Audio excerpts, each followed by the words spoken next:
उतना ही समझ पाए ये मेरे बहुत अच्छा कलीग है, बाबा के मित्र थे, उतना ही समझ पाए हमारे बहुत अच्छा फ्रेंड है, और हम लोग इतना ही समझ पाए कि बाबा सबसे अच्छे गुरु हैं। लेकिन कोई भी व्यक्ति उनका जो संपूर्ण व्यक्तित्व है, संपूर्णता के बारे में कोई क्लेम नहीं कर सकता कि हम बाबा को पूरी प्रकार से जो है आपको समझ। इसी को लेकर बहुत सारी घटनाएं हम आप लोग आपको सुनाते हैं। बाबा की माँ केवल इतना ही समझ पाई कि हमारा अच्छा बेटा है, इससे ज्यादा नहीं, इससे ज्यादा कुछ भी। बाबा ने रिलेशन को हमको सब बात बाबा से सीखना चाहिए कि धर्म जीवन में अभ्यास में कैसे आता है। ऐसे आप लोग भी हम लोग भी जितने लोग हैं, हम लोग एक साथ बहुत सारे रोल प्ले कर रहे हैं।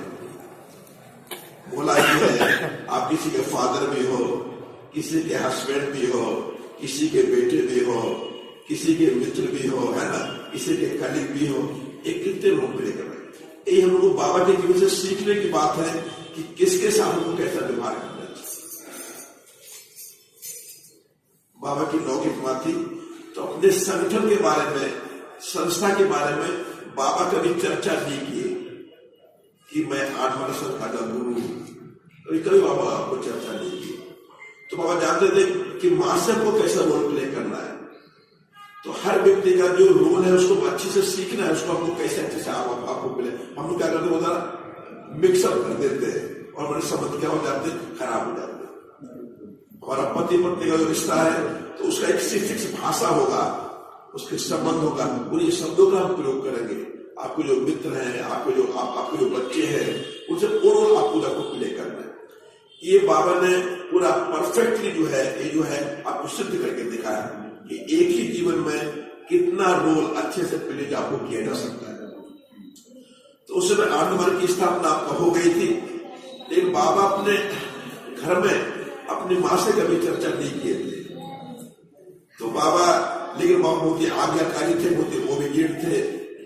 जब भी 8 नंबर का कोई फंक्शन होता था तो बाबा हमेशा अपनी मां से पूछ के जाते थे, बोलते थे कि 8 नंबर संस्था है, उसका कोई प्रोग्राम है, हम उसको अटेंड करके आपको जाना चाहते हैं।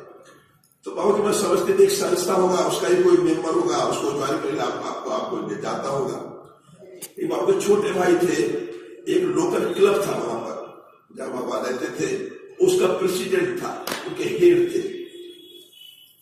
तो बाबा की मैं बोलते थी, प्रभात, ये तेरा छोटा भाई उस संस्था का हेड है, वो इतना फ्रीक्वेंटली आपको नहीं जाता है, और तो हर संस्था का मेंबर होकर इतना बार बार जाता है। तो बाबा ने अपने छोटे बेटे को बाबा के पीछे लगाया, बोले आज इसके साथ जा और पता लगा ये क्या क्या करता है। ये सब 50-59 की आपको घटना है। उसने आपको त्रिभुवन में की, त्रिभुवन है भागलपुर डिस्ट्रिक्ट में, त्रिभुवन जगह है, बाबा ने आयु की स्थापना की, आयु स्पीच दिया था। तो वह बाबा के छोटे भाई वहां जाते हैं, देखा है बड़ा पंडाल लगा हुआ है, वहां हजारों लोग वहां पर बैठे हुए हैं। तो बाबा के छोटे भाई थे, वो भी लोगों के बीच में जाकर बैठ जाते हैं।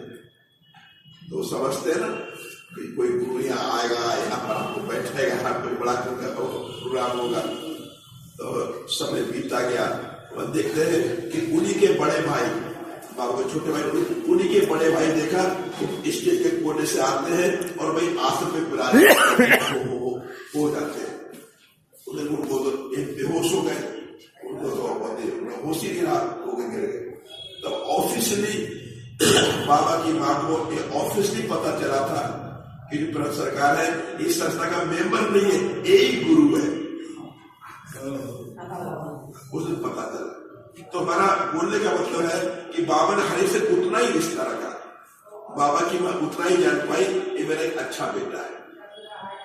एक दूसरी घटना है, आप लोग जानते हो कि भारत में जब किसी पिता की मृत्यु हो जाती है तो बड़े बेटे को जो है अब पिता का रोल प्ले करना पड़ता है। बाबा उसमें +1 +2 में पढ़ा करते थे, बाबा के पिताजी एक्सपायर हो गए। तो पूरे घर का जो आर्थिक जो बर्डन था वो बाबा के ऊपर आ गया। तो बाबा ने उसी जॉब को ज्वाइन किया। बाबा ने सब छोटे भाई को पढ़ाया, उनको दिखाया उनकी शादियां की, उनकी नौकरियां की। सबसे छोटा भाई जो बाबा का था उसका शादी नहीं हुआ था और आनमन आपको बन गया था। तो बाबा ने अपनी माँ को ऑफर किया था कि बाबा अभी आनमन संस्था बहुत बड़ा हो गया, अब मैं पूरा समय मैं समाज सेवा के लिए आपको देना चाहता हूँ। उसके पहले बाबा जो है नौकरी भी करते थे, जॉब भी करते थे और समय निकाल के जो है आनमार का और समाज का काम करते थे। तो बाबा की माँ ने बोला कि तेरा भी छोटा भाई है ना, उसकी जिम्मेदारी की तेरी पूरी नहीं हुई। बस माँ ने यही सब बोला। फिर बाबा ने फैसला चेंज किया और बोलते हैं जब सबसे छोटे भाई की शादी हो गई, उनका जॉब लग गया, उसी के सेकंड डे बाबा ने जो है आपको रिजाइन कर दिया। मतलब बाबा ने अपने छोटे भाइयों का जो जिम्मेदारी होता है, जो लौकिक जो जिम्मेदारी होता है, उसको बाबा ने निभाया। और अब देखोगे बाबा ने अपने भाइयों ने कोई विशेष नहीं किया। बाबा के छोटे भाई लोग वो सामान्य लोग हैं, ऐसा नहीं बाबा सर्वशक्तिशाली थे, परम पुरुष, उन्होंने कोई विशेष कुछ किया, ऐसा कोई बात नहीं। जैसा बाबा ने हम लोग को दिया, बाबा के भाई की उसी प्रकार की कोई विशेष नहीं आपको देखेंगे। तो बाबा ने एक रिश्ते को मेंटेन किया। एक किंसु का जब शादी हुआ था तो हम वहां पर उपस्थित थे, 89 की घटना है।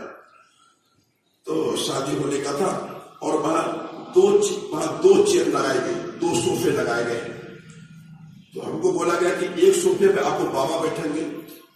तो हमको सरप्राइज हुआ कि दूसरे सोफे पे कौन बैठेगा, बाबा के बराबर में कोई बैठ नहीं सकता। हम लोग सब लोग बाबा के चरणों में बैठते हैं, बाबा के नीचे बैठते हैं। तो हमने बेकेश मंदिर पूछा